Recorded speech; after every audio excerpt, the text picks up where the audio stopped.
Welcome to 10th Year Seniors. This is our Week 10 NFL podcast. And, of course, like the rest of the country and the rest of the world, we start on a somber note. By now, everybody knows of the tragic plane crash that took place in Grand Bahama that claimed the life of BFM founder Dr. Myles Munroe, his wife Ruth, and 7 other passengers. This one hits close to home for us in the 10th Year Seniors family. We're very good friends, of course, with his son Charo. So, like I said, it was it was a heartfelt moment for us. I know we all know Dr. Munroe. We all know of his teachings, and we all know how close he was with Charo. So while the rest of the world, looks at it as losing a great leader, for me personally, it hurts because, my friend lost both of his parents. So at a personal level, it's just tough to take right now. Yeah, it's definitely tough. I mean, I don't know when the last time you guys saw Charo, but we were all just over there last week. You know what I mean? Hanging with him, having a good time, and now his parents are gone. And it's heavy. I couldn't imagine being in a situation. That's it. It's hard to. I couldn't imagine. Like, I wish I could just go to him and say, "Hey, I understand what you mean," but I don't. It's just so. I mean, like I said, whatever Charles, whatever his family, I'm there for him. It's just a tough situation. I mean, like you said, he's internationally known. He's touched so many people's lives, but it's like you say, it hits close to home, and it just goes to show that you never know when your time is, and that. I mean, all right, and Dr. Munroe, one of his biggest teachings, one of the things he was most known for was to always speak about purpose and fulfilling your dreams and following that higher calling. And they continued with the conference that he was planning in Grand Bahama this week, and so we felt that it was fitting for us to continue to pursue what we started doing, to continue to chase a dream of ours, because we felt that was in the spirit of what he would want us to do to fulfill that purpose. And so we're still going to bring this podcast to you. We're still going to talk about football, but we're going to do it with heavy hearts. Anyway, we're going to take a break right now and come back with the NFL podcast. Our love goes out to Charo and his family and the whole BFM family. And everybody that lost a loved one on that flight. We're with you. Anyway, John, take us out.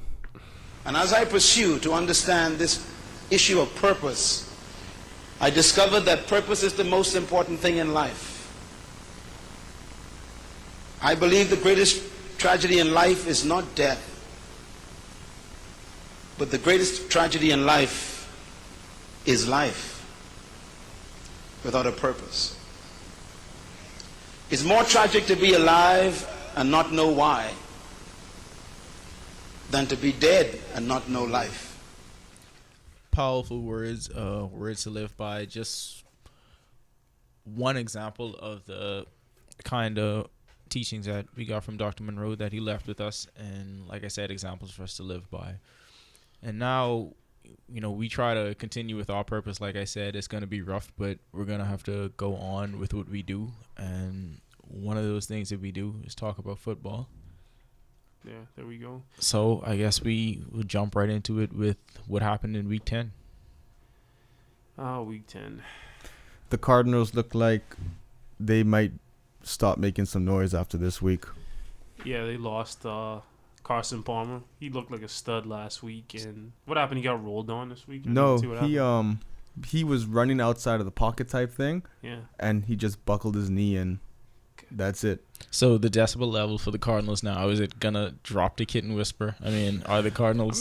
Drew Stanton started off with what? What was his record? He lost like one Drew game. Stanton won 2 games as a starter. He was 2-1. I mean, they're going to make the playoffs, but I think if they make the playoffs, or when they make the playoffs, because they already have a great record, I think whoever they play is going to be the favorite to win that game, even if they have a home game. Yeah, it's kind of like... Well, maybe it's the reverse in what's happening in basketball right now, because you have, with the Thunder, you have both Durant and Westbrook. They're hurt, But when they come back, if the Thunder are going to be a low seed, that's a team you don't want to play. The Cardinals are kind of the opposite. They're going to be a high seed that you want to play because they lost their star. You know who could remind us of when New Orleans was supposedly that great team and Seattle came that one time and just whooped them? The Marshawn Lynch crotch grab game. Yeah. Yes. So, I mean, that's when you did the beast mode run? Yeah. Yeah, that's the beast mode. But, I mean, I think that their shot for going to the Super Bowl is done. It sucks for Carson Palmer because this is literally the second time this happened to him with a team this good. I remember that Bengals team. Oh, that Bengals team was loaded. That Bengals team rolled on and was gonna go to the Super Bowl, I feel, and they lost Carson Palmer, and that was it. And he was set up pretty good with this team. They have awesome defense. Our running game was working. It wasn't all on Carson Palmer's shoulder. He had some good young receivers with the two Brown guys and Fitzgerald and all those guys too. Their receiving core was really good. Even Ted Ginn was contributing. Him and his entire family. Well, who knows? Maybe Drew Stanton can have a Willie Beeman experience. You mean make some noise? Maybe Drew Stanton gets it together. Do you think I don't even believe that. I'm sorry. The only thing that might save them, and like I said, for the regular season and maybe a game in the playoffs, is that defense. Mm-hmm. That defense they have is stacked. Yeah, so they are definitely gonna have to. They are definitely gonna have to step it up. I mean, they're gonna have to take the game out of Drew Stanton's hands, basically, and just have him become a manager. I don't think he's gonna win a game for you. Is Carson Palmer done? I think he's pretty much done. Did they give a definitive? I don't know if there was anything definitive on the injury. Definitive injury is torn ACL, done. Oh, well, he had the MRI. I don't mean for the season. I mean for his career. For his career? I mean, no. I guess it's a big if. Nowadays, you know what I mean? They have high tech. He just signed a contract extension, so he has at least one more year in him. He signed like a 3-year, $50 million extension. I think what the Cardinals would do with him is they're going to be like, you know what? We're going to get you through this rehab. Hold his clipboard. We're gonna bring you back in maybe 4 weeks into the season and see how it goes. And if he doesn't produce next year, then you could pretty much. But I feel like if they have a shot at well, maybe Jameis Winston or like a Mariota. They probably won't have a shot at them because they'd be too high. But if they have a shot at somebody, you know they have to pull the trigger. I don't know. They can count on Jameis Winston to do something else stupid to drop his draft stock. Yeah, they might have a shot at possible. So do you think he'll do a Benjamin, run a slow 40 to drop? I feel like Arians is going to plan something. You know, kind of get Jameis Winston caught in some kind of trap. Do something boneheaded. Well, it's not really that hard with him. No. But you know who the Cardinals won the draft last year, right? Who's that? Blake Bortles. Yes, of course it was. I mean, really, Tage? You didn't see that one coming? There's a lot on my mind. But the Lions. Yeah, I had a good transition too when you took it from me. I don't care. He didn't take it from you. There was dead. There was white noise. There was nothing going on right there, and you just left it. So moving to another team was a high pick at quarterback. Thank you. The Detroit Lions. Catch your alley-oops. You know what the biggest thing was? Golden Tate established himself as a good wide receiver, which has to irk Russell Wilson. It irks him, I've been but saying, at the same time, Megatron now, it's just like, so you're gonna double team who? Because they're both gonna kill you. I've been saying for a while that maybe I've hinted at the fact that maybe Russell Wilson isn't that good. Yeah, like he could throw the ball out of bounds at the best of them and run and scramble. No, the best ever. But like, does he have to be that good anymore? I mean, but like I just kind of wondered. Like, I've always wondered watching him. Like, maybe he isn't that good. And no, I think we were gonna get to this later, but I guess we can get into it now while we're on the topic of Russell Wilson. I think the Seahawks placed too much stock in what he was doing and not enough. They were losing their identity. That's what they were doing. They didn't put enough effort in placing the kind of superstars around him that he would need to succeed. Russell Wilson is only a third-year quarterback. Name me one of his receivers. Who's a playmaker on that team? Baldwin. What's his name? Terrible. Exactly. Jermaine Curse. Exactly. Like, nah, I know they had like Lynch. Receivers. Yeah.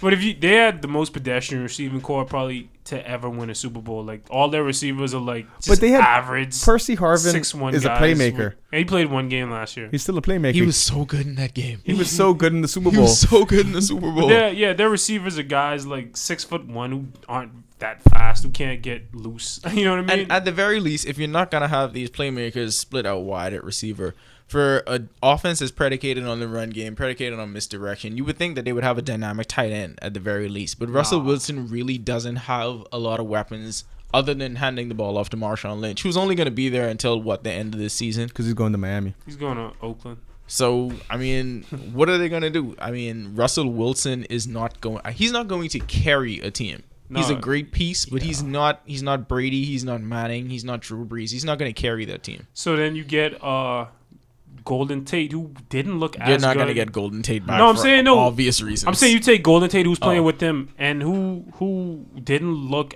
I mean, he did some things It's here a and whole there, different offense. but he didn't though. look as good. It is. I'm saying he didn't look as good playing with Russell Wilson as he did with someone who had carte blanche like Matt Stafford. Yeah.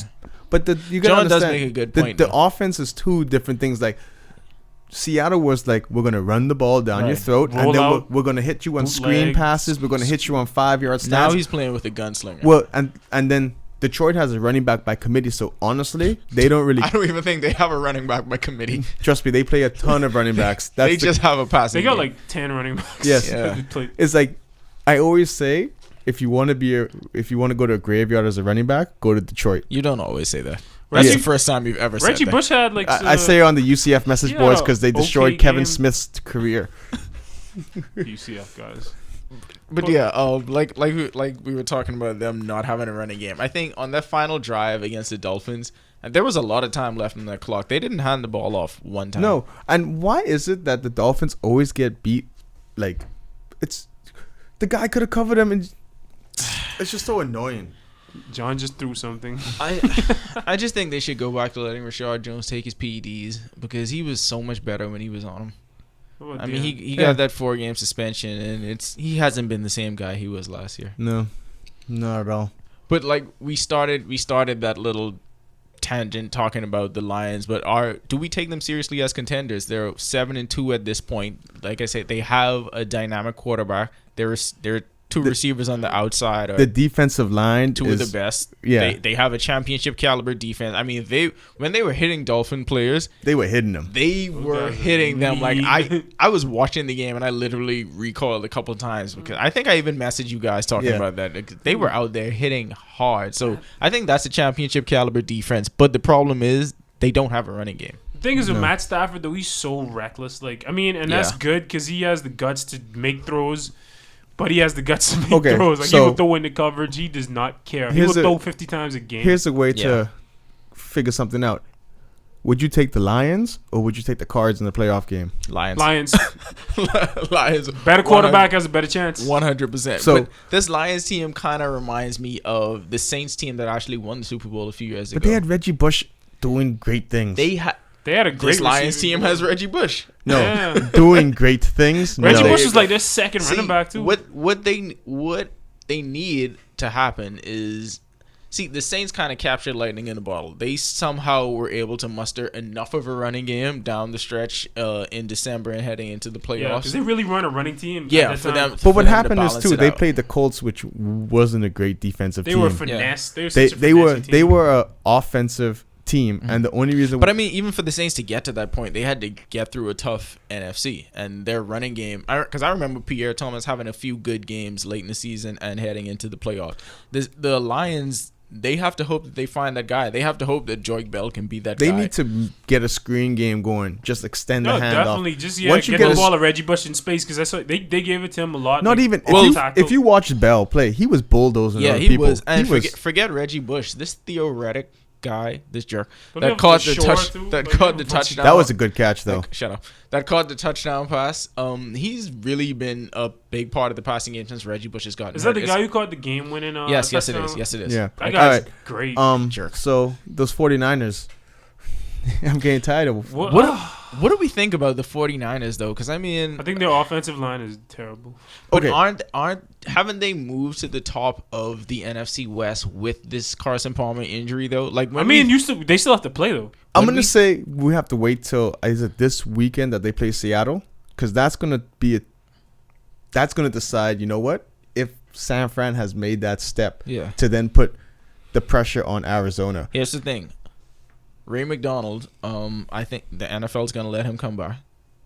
Yo, hide your wife. Alden Smith is gonna be back. Hide your drugs. Navarro Bowman is gonna be back. Hopefully he's healthy. I just knees. I thought you was gonna go hide your ACL. Yeah, I was gonna say that. And so you got the 49ers defense that is not gonna be exactly what we saw in the last few years, but they're gonna have a lot of key pieces back. Does that change the way you think about it? I absolutely do not trust that O-line. Like, I mean, the Kaepernick O-line has been running for his life the past 2 weeks. Like, that O-line is rotten. Yeah, what he had to do on that fourth down. This is Kieran Darcy. If you're gonna rely on that, I don't know.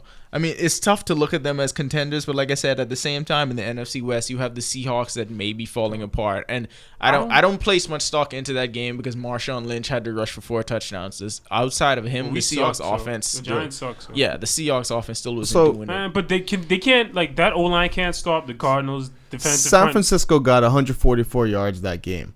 But like John just asked earlier, if it's a playoff game and you have the Cards and the 49ers, I would take the 49ers. Don't you still take the 49ers? That's what I'm saying. You take the team with the better quarterback. I think any team that plays the Cards in the playoffs is going to be favored. In the playoffs, you always take the team with the better quarterback. But I mean, in the season, like, can they make it out of the season with that line? I think they can because their division is kind of regressing towards like what the NFC South is. Yeah, they're like a slightly higher, better version of the NFC South. So Dallas is going to end up 8-8 somehow. Philly and Dallas look like they're going to make the playoffs. That's 2 teams, right? Yeah. You got Detroit and Green Bay who look like they're going to be lost. Everyone in the NFC has a shot. Yeah. So it's insane. New Orleans, New Orleans is going to win it. Carolina, probably a losing record. Because Carolina's losing right now, aren't they? Yeah, they're getting destroyed from by Mark Sanchez. The Sanchez. Like, let's just put it this way: the NFC East is a lot stronger than people thought it was going to be this year. People were the Giants aren't any good. Yeah, we suck. So for them to take 2 playoff spots, that's surprising people because everyone thought those 2 playoff spots were going to come out of the NFC West. Yeah. They might not even come out the NFC West. I know. It might just be you have to win a division to get out. Why is the NFC so bad this year? I mean, looking at it, it's because football is a sport designed for everybody to go 8-8. Oh That's all I can think of. I don't understand it. Like, on paper, there's no reason for the Seahawks to be playing this way. Not on paper, but if you are listening to all the reports of what's going on in that locker room, there are pretty legit reasons for why they're terrible right now. Intangibles won them a Super Bowl. Yeah. Intangibles give it, intangibles take it away. So let's shift to the AFC for a moment because the NFC is just terrible and depressing. Everybody was high on the Steelers. No, everyone was high on Big Ben. If you're high on Big Ben, you have to be high on the Steelers, don't you? I mean, no, because people were just looking. The guy threw 12 touchdowns in 2 weeks. Everybody was high on him. It was him. It was him more than the team, bro. But Antonio Brown, I have seen more Antonio Brown stories in the last 2 weeks than even the Brown family could have imagined was going to happen his entire career. Yeah. Everybody was talking about that guy, about how he's the best receiver in the league. Le'Veon Bell is such a weapon at running. Martavius Bryant coming out of nowhere. But I knew Martavius Bryant being the guy. I could go back in our chats and I could say the Dolphins should have drafted him instead of Landry. Johnny. Thank you. Martavius Bryant, his emergence. So it was more than just Big Ben. But after that loss to the Jets, aren't we back to where we were at square one with the Steelers? Like, having no idea what their identity is? Look, I think the AFC North has no identity because you got Cleveland at 6-3, leading the division. Cleveland. Do we believe in them though? Like, Cincinnati's 5-3-1. They should be 6-3 because the kicker. I don't believe in Cincinnati. Pittsburgh 6-4, Baltimore 6-4. My friends, 8-8 will win that division. I feel like Baltimore is way better than we give them credit for. You think 8-8's gonna win every division? I think Baltimore's back there lurking, just waiting to go on that run. I think they're back there lurking, waiting on a running back. Yeah, well, he knocked his wife out, so good luck with that. But are the Browns legit to answer that question? I mean, look, you are what your record says you are. We have to say they are at this point. That defense is those 3 games they lost, didn't they lose them by a combined like 6 points? Yeah, it was pretty close. So I mean, the defense that the Browns has is good. Johnny Football less is helping them because if Johnny Football was in there, it would be a disaster. It is so not fair that he still gets a mention in this podcast. Yeah, I like mean, he's done let's not absolutely bring him nothing. into We this. didn't even mention Brian Hoyer first. We mentioned. Let me tell you something. Johnny You know what he Manziel. did? He held the clipboard So like a unfair. champ. A champ. Good job holding the clipboard, Hey? Johnny Football. Hold that clipboard. Yeah. Get- See give that me the coffee. second he Get some started donuts holding from- that clipboard, they started winning. Yeah. Once they got rid of the trick play and they just said, you know what, we're just gonna let Brian Swag Hoyer Brian do Hoyer. his. You're just gonna let him do his. But the thing is, Ball Brian game. Hoyer is, he's playing for his he's living playing now. for his job. Yeah. So now all of a sudden next year there's going to be a team that's going to be like yeah, 'cause Houston. He's already said, Yeah. look, I am not resigning here if I have to worry about Imagine this kid him looking over my in shoulder. Houston right now with Bill O'Brien, the quarterback guru. I don't know if Houston's gonna go down that road again because They're going to draft a quarterback. yeah, I mean they kind of did that with Matt Schaub where everybody was like, oh, when Matt Schaub gets under Matt Jeff Schaub had from- some solid But the years thing with is- them, though. he did. They but had to trade for him. They could everyone get him said through when free he got agency. under from beneath the Michael Vick shadow, he was gonna become the guy. But So why- you see Brian Hoyer going to the Jets. Why That's would you what you're pay saying. Brian Hoyer a bunch of money? Someone's going to, bro. Yes. It always I happens. mean, why would you pay him? Why would Houston pay him a bunch of money when they could draft a quarterback for way cheaper who would probably be better than him? Because depending on at the what- same time, Bill O'Brien is one of those people who would like to keep a quarterback for a year to give him the right training to then go in. I mean, So think you're about- saying they get Hoyer and they draft a quarterback? yeah, I think that is a great possibility.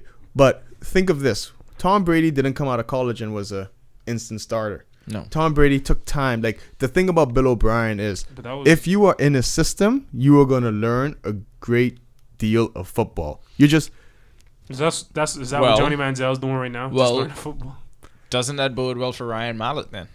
well, yeah. Ryan Mallett should have had some tutelage Bro. in New England that Bill O'Brien left there with I some of don't the think coaches. New England thought he wasn't any good because Jim Garoppolo came along and just stole his cookies. But the I feel thing like is, you just like to say Jimmy Garoppolo. He has the best name in all of football. You love saying it. Yeah, Garoppolo. I mean, the thing is, they spent a high pick on him, a second rounder. They wanted to get rid of Mallett because of his But contract. why did they want to get rid of Myles? His contract. His isn't contract that was good? too much money. You know how New England goes. They would just get. Well, see, That they whole feel- situation made me believe that secretly Ryan Mallett just wasn't that Well, good. that may not be it because I think they're still operating under the assumption that Tom Brady's going to just play and be this good until 40, and they have every reason to believe that's true because Peyton Manning's doing it. I mean, Yeah. Tom Brady's going to do it just because Manning's doing it. Peyton I believe Manning- he's that kind of guy. Peyton Manning has the Ferraris and the Maseratis in the garage, and But can you argue with their Tom logic, Brady though? 'Cause- has the LaFell. But look at what Tom Brady's been doing with the LaFell the last few weeks. I mean, he's really had two bad weeks this season. Yeah, Maybe 3. basically. Week 1 was bad. Dolphins. And it is so forgotten. Dolphins. It's so forgotten. So who wins AFC? Everybody. Patriots. Here's the thing, Ryan and I Mallett. think this we said all that to bring us to our final point. We still know nothing. We thought week 10 was gonna be. We established it's week 12 now. We I thought thought it was week 14. we thought week 10 was gonna be clarifying. We still know absolutely nothing. Every year, everybody we thought was gonna win lost. We thought the Bengals had the Browns in the bag. That didn't happen. Yeah. We thought the Steelers were great. They weren't. We It's thought- like the car was here and it's like, man, the Bengals are going to win by 1 billion. I thought the Falcons would be serviceable. I thought the Saints would beat the Niners. I thought the Bucks would make the playoffs. You did. You were a big Bucks guy. You were so wrong. Oh, I thought the Dolphins would be good. I thought, Hey, hey, there's still a chance for the Cowboys to go 8-8. we could still go 12-4. I thought the Cowboys would be 1-8 right now. Yeah. Well, they have a long way to go. It's like I've never watched football in my entire life. I have no idea This is what I'm doing. this is 1 year that I can say in football that it is so close. Like everything is close. You know what I hate, right? I stopped playing fantasy football because it just took too much time, and I switched to Pick'em. I hate it. Pick'em makes me hate myself. Like I used to try to be cute with my picks, and then I just started going, and it was just chalk, and then I went chalk, and then like I just lost big time, and I hate myself. Those are Colin Cowherd's favorite word. Just pick chalk. I Just went pick chalk last week, and the Browns beat the Steelers, and I mean the Browns beat the Bengals, and the Steelers lost to the Jets, and I just hate everything. Yeah, I mean, do we even know how to pick chalk? Because you would think Steelers Jets, that's chalk. That's chalk. Yeah, You would think so. no, Nope. it's not. Chalk. Michael Vick decided to have a flashback to 2004. No chalk. Nothing was the same. Not a thing. So, I'm sorry. I probably wasn't here when we shifted the goal line. When's the new week when we'll know what's going on? 12. Week 12. By then, one team should clinch a playoff spot. Sure. I don't know if I trust this NFL to give me any idea what's okay, going on in you know what we're going going to do? I'm going to say week 12, and Tage, you could do the research. Find out when is the latest that someone clinched a playoff spot, because I don't think anyone... NFC South is going to break that record. I don't think anyone will clinch a playoff spot, in the entire NFL, until like week 14. You mean the earliest? The earliest, yes. Well, one team does it because there's just so many variables there. It's so frustrating because the Cardinals were on the right way to get in that spot, and then Carson tears his ACL. What? What football gods? What do you want? And Drew Stanton. That's what they want. Yes. Give the people what they want. Michigan State alum. And what we want is to figure out what's going on, but we're not going to do that this week. We'll have to wait until week 12, like everybody said. But before we get there, we're going to have to get through one more week of confusion next week in week 11. So that's going to be it for this week. We figured out absolutely nothing. Sorry, we're still up in the air with a lot of things, but we're inching closer and closer to it. This is 10th year seniors signing off for week 10. See you guys next week. Does anyone use Pinterest? Anybody?